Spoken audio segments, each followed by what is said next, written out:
Yesinkwanirizaako mukwano gwange yonna gyesinza obba ng'otuwuliriza weebale kwekuumira ku mayengo gano aga UG Update TV. Jeno Muhoozi Kayini Lugaba, Chief of Defence Force, era nga mutabani wa Mwami Yoweri Kaguta Museveni, ate ng'era Special Presidential Advisor ku Special Operations ez'eggwanga. Avuddeyo n'akanga eggwanga n'akola okulabula eri ebitongole ebikuumaddembe naddala eby'epoliisi. Abirabudde n'abitiisatiisa ng'omukwano gwange ali eyampuliriza. Abigambye atya? Okyali ku UG Update TV kosinza obba ng'otuwuliriza. Gw'atannatweyungako kkirira wansi waliwo ekigambo subscribe kikooneko obeere ng'otweyungako ddala bulungi nnyo osobole okuba ng'otugoberera. Mbeebaza nnyo mmwe abasubscribe nze nammwe abalayikinga. Abali mu diaspora mbalamusizzaako nnyo mwebale kwekuumira ku mayengo gano. Mmwe abalayikinga ne musharinga nammwe mbaagala nnyo. Mbeebaza nnyo ekyensusso. Muhoozi Kayini Lugaba CDF wa UPDF avuddeyo n'agamba buli kiisi yenna yenna owa poliisi kaakumujjuutuka ate asangibwe ng'akoze kino wammanga. Buli wa poliisi anaakwatibwa nga takubye muwagizi yenna ow'ekibiina kya National Unity Platform oba omukulembeze w'ekibiina kya National Unity Platform emiggo kibooko ajja kuba ng'asindikibwa waka, ajja ggobwa ku mulimu. Ebibadde bigambo bya Jeno Muhoozi Kayini Lugaba. Policemen who do not beat up Nuupu will be set home. Jeno Muhoozi Kayini Lugaba, Chief of Defence Force, namwanjudde dda mu Uganda People Defence Force, avuddeyo n'akola statement eri ekibiina kya National Unity Platform eri n'abawagizi baayo mu lukunkumuli oba mu lukangala lwa statements zazze agenda mu maaso n'okuyisaawo ng'atiisatiisa ekibiina kino ekiri ku opposition ng'akikriticizinga ekibiina kya Mwami Yoweri Kaguta Museveni. Avuddeyo enfunda eziwera tulaba ng'akola olukangalala lwa statements ezitiisa nga tujjukira bulungi nnyo ng'ennaku z'omwezi 6 mu January 2025 Jeno Muhoozi Kayini Lugaba ya ordaringa wabeerewo okukwatibwa kwa National Unity Platform leader Robert Kyagulanyi Ssentamu amanyikiddwa bulungi nnyo nga Bobi Wine ng'amulebolinzeeko okubanga nti mutujju, ono y'omu ku bakulembeze b'abatujju. Era n'asitatinga nti ng'agamba is not a fair game for elimination. Jeno Muhoozi Kayini Lugaba watwe yagamba nti nno sorry is a fair game for elimination, nti kazanyo kalungi kali fair okubanga ono tumusiimuulawo. Jeno Muhoozi Kayini Lugaba gwe mukwano gwange ali eyampuliriza. Teyakoma okwo.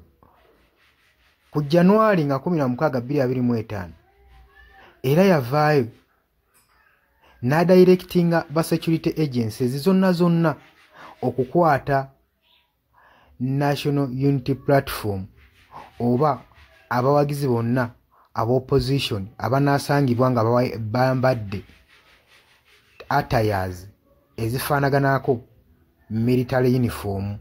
Era yayongera n'akkaatiriza ng'agamba security personnel yenna anaalemererwa okuteeka kino ekiragiro mu nkola ajja kufeesinga consequences. Gwe mukwano gwange ali eyampuliriza.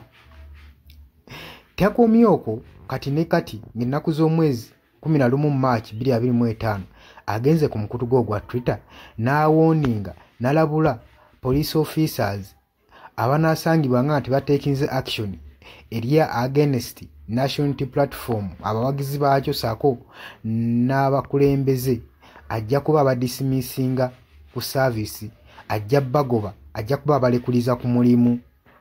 Era emphasizinze ne Joint Force Anti-Terrorist Force olw'omulimu ogw'amaanyi ne actions zibagenze maaso okukola naddala individually ku uniform eyo eya red.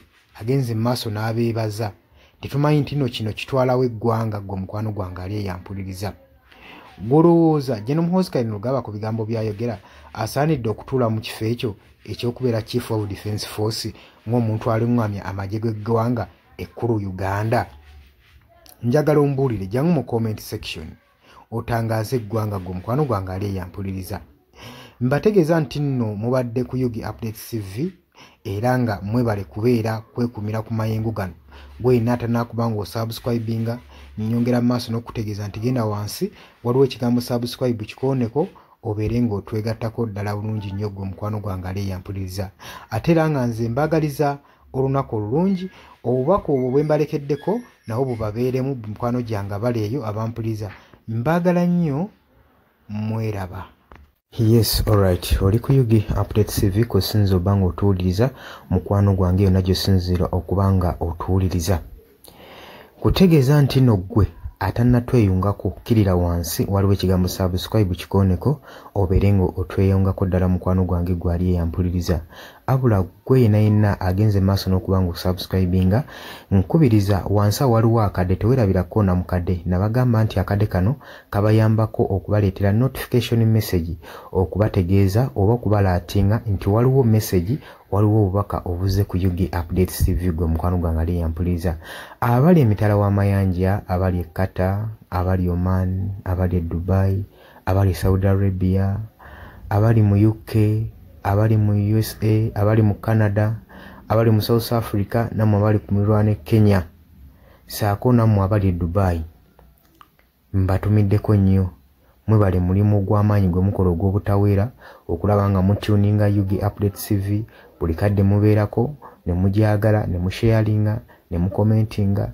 Abula ate mu abajja mu comment section ne muteekayo endowooza yammwe ne mutangaaza eggwanga ku ki ekiba kigenda mu maaso. Mukola omulimu ogw'ettendo ennyo era sirina ngeri yonna gye nnyinza beebaza okuggyako okozesa lino eddoboozi sobola okuba nga mbeebaza mwebale kutumbula ddoboozi lino. Nabaga nti no gana amaloboozi gajja kuba gatuyambako nnyo naddala mu biseera ebya 2026 akalulu nga katuuse okutangaaza bannayuganda ku ki kye balina okukola kati era nga kati kye tuliko kubanga tubakubiriza mwenna obutatunda myoyo gyammwe. Ng'otuuka wali ku ballot paper manya ekyokukola. Faayo okulonda omukulembeze golaba agenda okuganyulwamu ekitundu kyo gwe kigenda okuganyulwamu.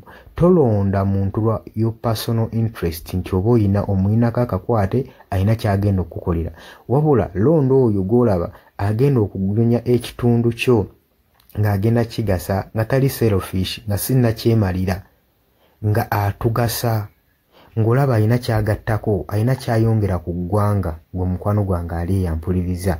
So tuleme kwesuulirayo gwa naggamba oleme kulowooza nti gwe ebintu tebikwatako gw'onoolonda bwe ebintu ebimu ojja laba ng'ebitakwatako muganda nge ne byetooloola ebiseera ebisinga ne bimala ne bikwatako. Biyinza obba tebikwatako ng'ate sengaawo bamaamawo jjajjaawo omwanawo ye bijja tuuka ekiseera bimukwateko. Kati ndowooza olaba engeri nayo gye biba byetoolodde ne bikwatako n'obeera concerned ku byo by'obadde ate weesuula muguluka gwe mukwano gwange ali eyampuliriza.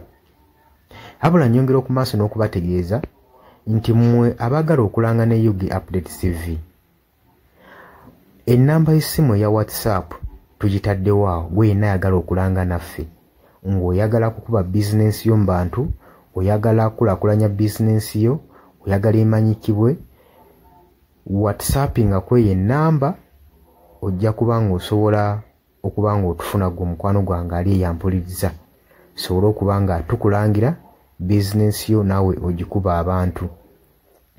Ngenda mu maaso n'okubategeeza nti nno abapya organic bakutegeeza nti oba olina ekirwadde ekikutawaanya, ekirwadde eky'ekibumba, otawaanyizibwa ulcers, otawaanyizibwa hepatitis B, bakugamba nti bakubireko ku nnoti 777 8 11 35 97 noti 778 11 35 97 bajja kubanga bakuwa oba bakuyamba gwe mukwano gwange ali eyampuliriza. Nyongera okwebaza abantu mwenna abafaayo ne mujja mu comment section ne muteekayo endowooza zammwe Mbeebaza nnyo Dani ku Airlines e Kenya obeerako naye tokomentinga ate. Temunteerako mannya mutangaaze okusinziira ku mulamu oguba gugenda mu maaso musobole okuba nga